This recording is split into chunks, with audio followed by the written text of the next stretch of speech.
오늘 발표를 맡은 그 석박 통합과정 김유진이라고 합니다. 저는 논코딩 변이를 연구하는 사람인데, 논코딩에서 중요한 레귤레이터리 엘리멘트 중 하나가 트랜스크립션 팩터라는 전사인자인데, 이게 콤비네이터리하게 작용을 한다는 점에 조금 흥미가 있어서 관련 논문을 가져와 봤습니다. 일단 이 아티클을 보게 된 계기가 제가 이 저자 리스트를 보시면 뭐 비젤이나 페나키오, 디켈, 노드 등등 논코딩에서 되게 유명한 사람들이 함께 작성을 한 논문인데 이 저자들을 팔로잉을 하고 있다 보니까 제 메일로 이게 자주 뜨게 돼서 이게 무슨 논문인가 하고 보다가 좀 더 관심을 갖게 보게 되었습니다. 저자들에 대해서 더 자세한 내용은 이제 각자 찾아보시면 좋을 것 같습니다.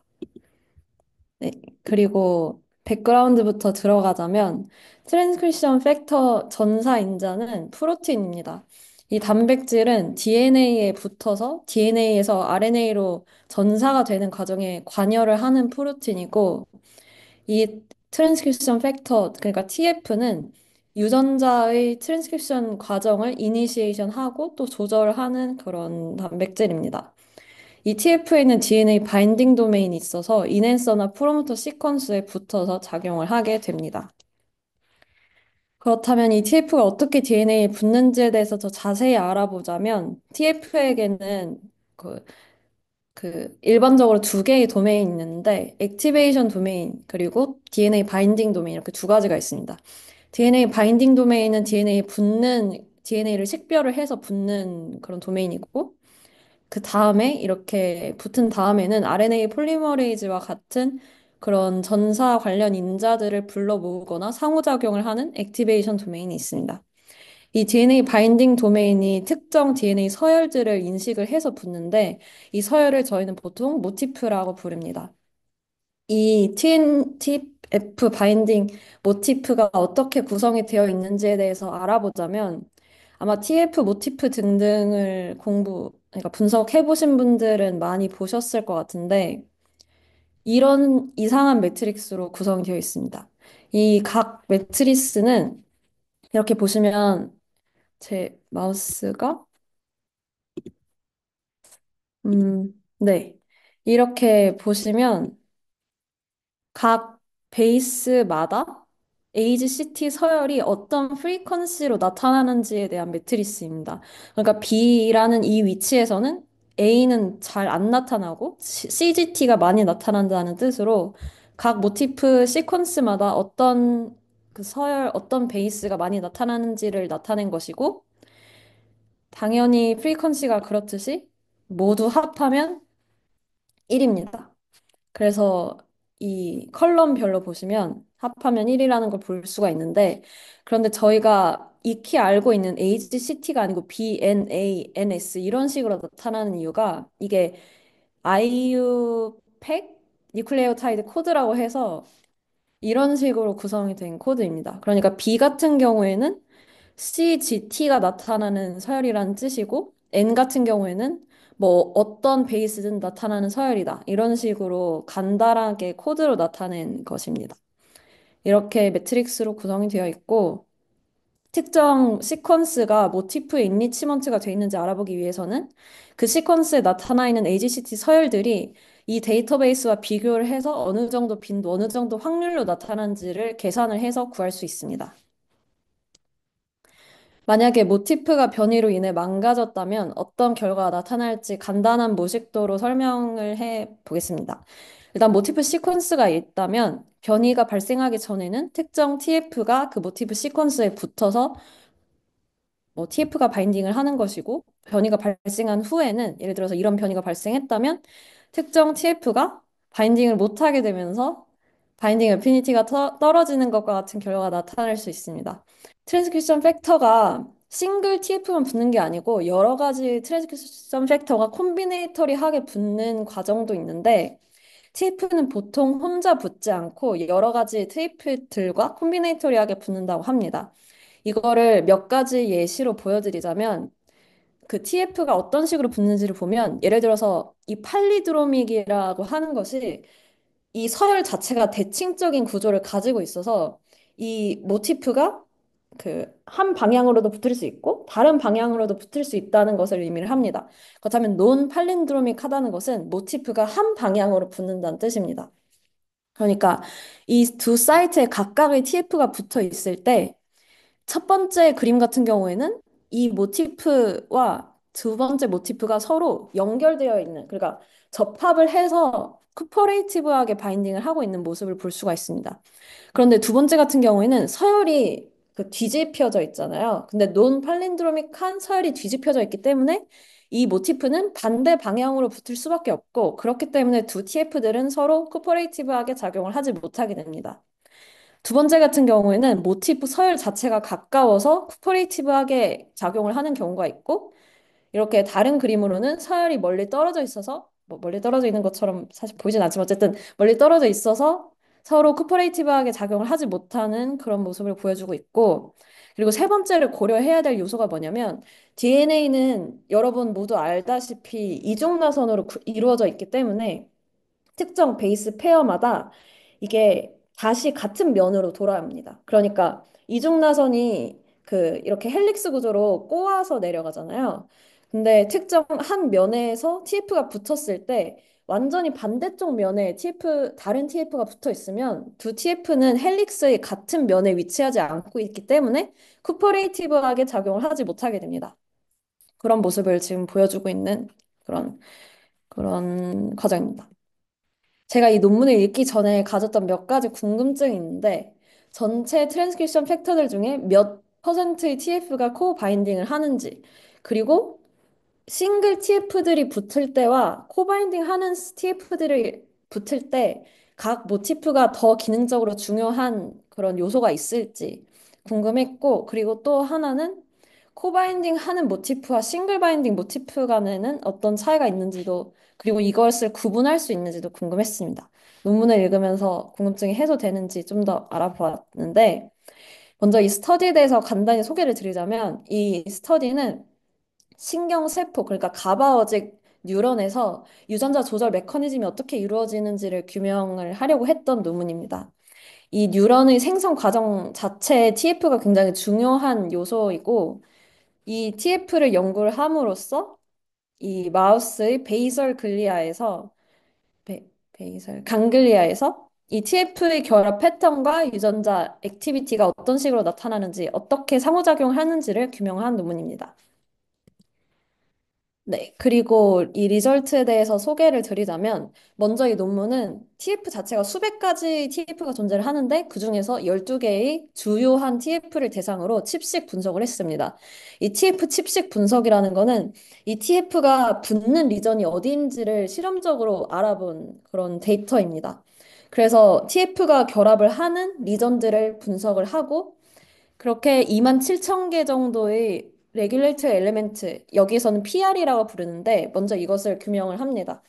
그 다음에 그 여기서 확인을 했을 때 뭐 대부분의 TF들은 그 이 칩식 피크가 중간쯤에 있는 이 모티프에서 가장 많이 TF들이 바인딩을 하는 것을, 인리치먼트가 나타나는 것을 확인을 할 수가 있었고, 그리고 또 이 6개의 TF 같은 경우에는 굉장히 커먼한 모티프에 바인딩을 했습니다. 그러니까 이 TF들이 바인딩을 하는 모티프가 굉장히 비슷한 서열로 이루어진 모티프였습니다. 그런데도 불구하고 이렇게 비슷한 모티프의 결합을 하는데도 이 TF들의 타겟들은 굉장히 다양하게 그 베리어블하게 나와 있었던 것을 확인을 할 수가 있었습니다. 이것도 좀 흥미로운 결과에서 가져와 보았습니다. 그리고 약 57%, 58% 정도의 PRE에서는 싱글 TF가 붙었고, 나머지는 2개 이상, 많게는 8개에서 10개 이상의 다양한 TF들이 붙었습니다.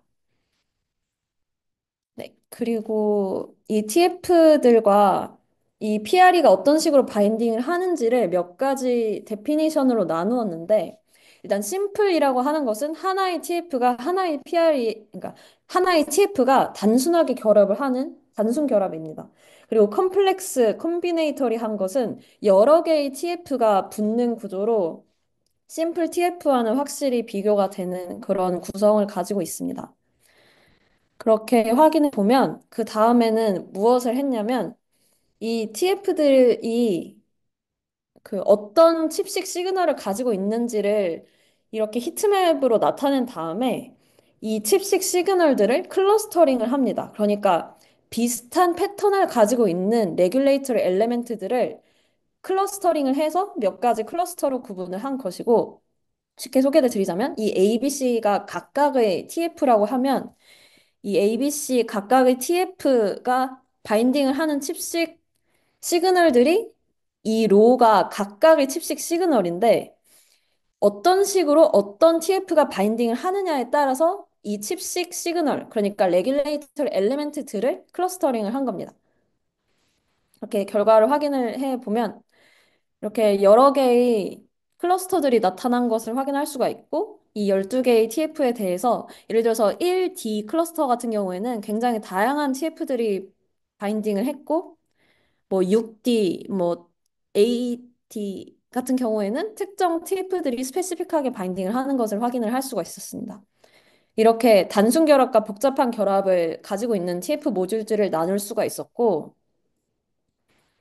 그리고 그 모티프 모듈들, 그러니까 TF와 이 DNA가 바인딩한 모듈들, 클러스터들 간에서 모티프의 밀도와 크로마틴 스테이터스가 차이 난다는 것도 확인을 할 수가 있었는데, 모티프 밀도라고 하는 것은 그 특정 레귤레이터 엘리멘트, 이 시퀀스 내에서 모티프가 몇 퍼센트 정도 차지를 하고 있는가를 나타낸 겁니다. 그러니까 이 밑에 있는 이 그림 같은 것을 보시면 특정 엘리멘트에서 이 특정 TF의 모티프가 대략 20% 정도 차지를 하고 있는 것이고, 예를 들어서 이 엘리멘트 같은 경우에는 이 여러 개, 대여섯 개의 TF들의 모티프가 굉장히 높은 비율로 차지를 하고 있다는 것을 보여줄 수가 있습니다. 그러니까 클러스터별로 모티프가 차지하고 있는 비율이 다른 것을 확인을 할 수가 있었고, 크로마틴 스테이터스라고 하는 것은 여기 보시는 이런 히스톤 모디피케이션 같은 지표들이 이 크로마틴이 어떤 스테이터스를 가지고 있는지, 예를 들어서 이게 인핸서에 위치하고 있는 것인지, 아니면 뭐 액티브한 건지, 아니면 리프레시브한 것인지를 나타내는 이 아이덴티파이어들이 상당히 다양한 그런 스테이트로 존재를 하고 있다는 것을 확인을 할 수가 있었습니다. 그리고 그 PRE 같은 레귤레이터 엘리멘트들이 셀 타입 스페시피시티를 뜨는지도 확인을 해 보았는데, 이 모듈들을 확인을 해 보았을 때 확실히 이 싱글셀 데이터 그리고 싱글셀 RNA식과 아탁식 데이터로 확인을 했을 때 셀 타입별로 이 모듈들이 서로 디스팅트한 패턴을 나타내는 것을 확인을 할 수가 있었습니다. 특정 모듈이 특정 셀 타입에서 오픈 크로마틴 스테이터스, 그러니까 TF들이 접근하기 쉬운 그런 리전을 가지고 있었다는 것을 확인을 할 수가 있었습니다. 그리고 그 다음으로는 타깃 진 분석을 했는데 여기에서 RNA식 데이터와 아탁식 데이터를 모두 활용을 해서 특정 레귤레이터 엘리멘트가 타겟팅을 하고 있는 유전자가 무엇인지를 알아냈습니다.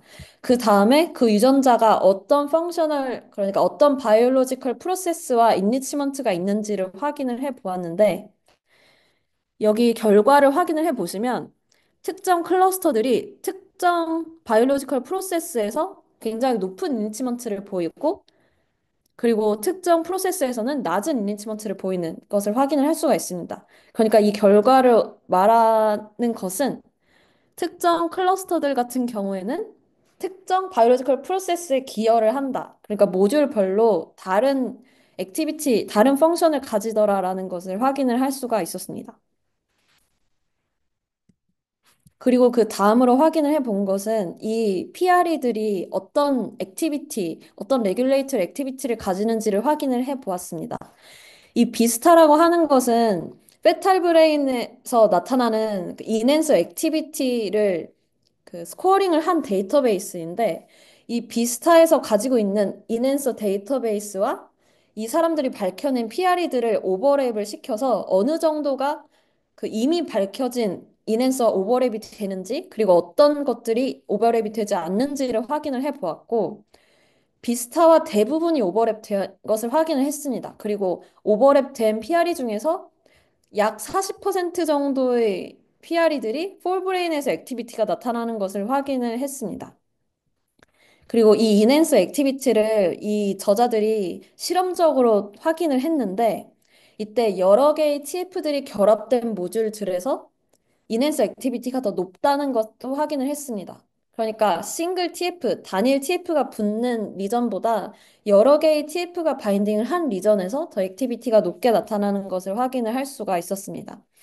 그리고 또 모듈에 따라서 리전 스페시픽하게 액티비티가 다르다는 것도 확인을 했는데 여기서 이 그림이 약간 복잡하게 되어 있는데 보시면 이 텔렌세팔론 같은 경우에는 팔리움이 있고 서팔리움이 있는데 이 색깔별로 리전을 나뉘고 있고 그리고 리전별로 이 인핸서 액티비티가 어떻게 나타나는지를 확인을 해 보시면 특정 모듈 같은 경우에는 이렇게 빨간색이 더 많고 특정 모듈 같은 경우에는 이렇게 오렌지색이 더 많고 특정 모듈 같은 경우에는 회색이 더 많은 식으로 모듈들에 따라서 리저널하게 액티비티가 나타나는 패턴이 다르다는 것도 확인을 할 수가 있었습니다. 그러니까 이 인핸서 액티비티가 뭐 뇌의 특정 부위에서는 액티비티가 높고 특정 부위에서는 액티비티가 낮다라는 것도 확인을 했습니다. 네, 그 다음에는 이 모티프들의 특징에 대해서 더 살펴보았는데 이 저자들이 가장 주의 깊게 본 게 바로 컨저베이션 스코어였습니다. 컨저베이션이라는 것은 그러니까 진화적으로 이 종이 계속 그 분화를 해왔을 때 여러 가지 종 간 굉장히 비슷한 서열이 있을 때 비슷할수록 컨저베이션 하다라고 소개를 합니다. 그러니까 종간 굉장히 진화적으로 보존된 서열 같은 경우에는 컨저브드 되어 있다라고 하는데 TF가 어느 정도 많이 이 레귤레이터 엘리멘트에 결합을 하느냐와 컨저베이션 점수 간의 연관성이 있다는 것을 확인을 할 수 있었습니다. 보시면 특정 모티프에서 이 컨저베이션 스코어가 높아지는 것을 확인을 할 수가 있었고 그러니까 레귤레이터 엘리멘트들 중에서도 그 전체 랜덤한 시퀀스보다 레귤레이터 엘리멘트에서 컨저베이션 스코어가 더 높았고 그리고 레귤레이터 엘리멘트 중에서도 그 내부에서 모티프에서 더 컨저베이션 스코어가 더 높게 나타난다는 것을 확인을 할 수가 있었습니다. 그리고 이 모듈 1D 같은 경우에는 앞에서 보셨던 것처럼 굉장히 다양한 거의 한 8개에서 10개 정도 되는 TF들이 바인딩을 하는 모듈이었는데 이 모듈 같은 경우에는 다른 모듈들보다 더 높게 컨저브드 되어 있는 그러니까 TF 결합이 많이 된 모듈일수록 컨저베이션 스코어가 높다는 것을 확인을 할 수가 있었습니다. 그렇다면 이 DNA 모티프를 가지고, 그러니까 모티프 시퀀스만으로 모듈을 구분할 수 있는가에 대해서 살펴보았을 때, 그렇지는 않았습니다.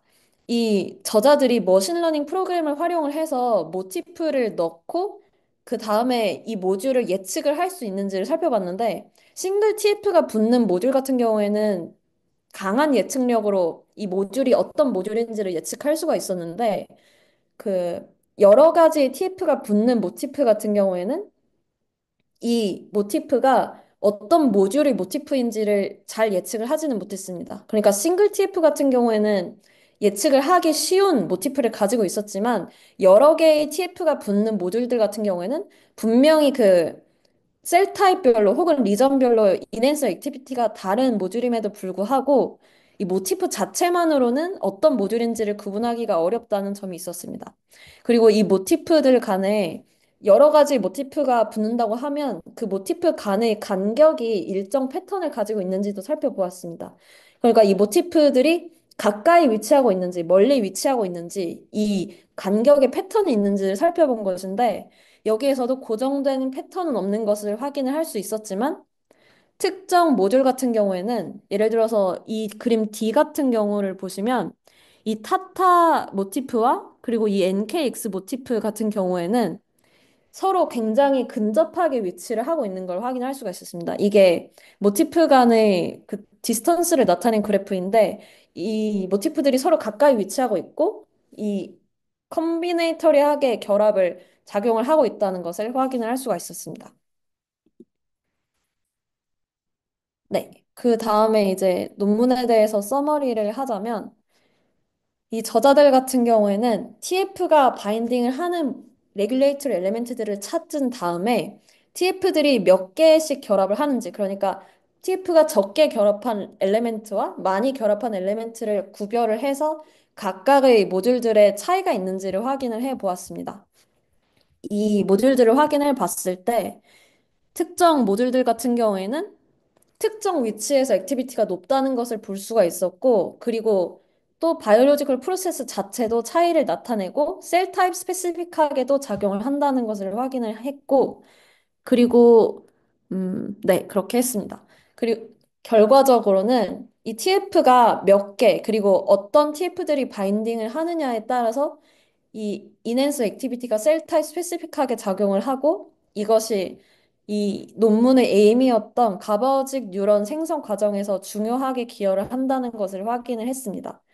그리고 콤비네이터리하게 TF들이 바인딩을 하는 것과 인핸스 액티비티가 이 뉴런 발달의 핵심 메커니즘이라는 것도 확인을 할 수 있었습니다. 그런데 이 스터디에는 몇 가지 리미테이션들이 있는데, 먼저 여기에서 싱글셀 아탁시 데이터와 RNA-식 데이터로 셀 타입 스페시피시티를 확인을 하긴 했는데, 이 TF가 바인딩을 하는지 안 하는지를 분석한 칩식 데이터는 벌크 데이터입니다. 그러니까 이 TF가 바인딩을 했을 때 같은 셀에서 여러 개의 TF가 바인딩을 한 것인지, 아니면 서로 다른 셀들에서 여기 셀에는 이 TF가 바인딩을 하고 다른 셀에는 다른 TF가 바인딩을 했는지를 구별을 할 수가 없다는 점이 있습니다. 그리고 또 한 가지는 이 모티프 모델들이 현 논문에서 밝히지 못한 모듈들이 있을 수도 있다고 생각을 하고, 다른 모델들을 사용을 하면 새로운 노블한 모티프들을 찾을 수도 있다라고 하는 점이 있었고, 그리고 또 한 가지는 TF가 굉장히 많다고 말씀을 드렸는데, 이 논문에서는 그 많은 TF들 중에서 12개만 활용을 했습니다. 이 12개의 TF에 대해서만 칩식 데이터와 그 RNA-seq 등등을 활용을 했었는데, 그리고 또 이 데이터가 그 여러 개의 디벨로멘털 스테이지에 대해서 적용을 한 게 아니고, 엠브리오 스테이트의 마우스 데이터 딱 그 하나의 타임 포인트 데이터만 활용을 했기 때문에 데이터가 어느 정도 부족하고, 그리고 만약 더 많은 데이터들을 활용을 한다면 더 명확한 패턴을 확인할 수 있을 것이다라고 하고 있습니다. 결과적으로 콤비네이터리하게 TF들이 작용을 하는 것이 이 레귤레이터리 메커니즘에서 중요하다는 것을 확인할 수 있었던 논문이었습니다. 네, 제 발표는 여기까지입니다. 혹시 질문 있으시면 아무거나 주시면 감사하겠습니다.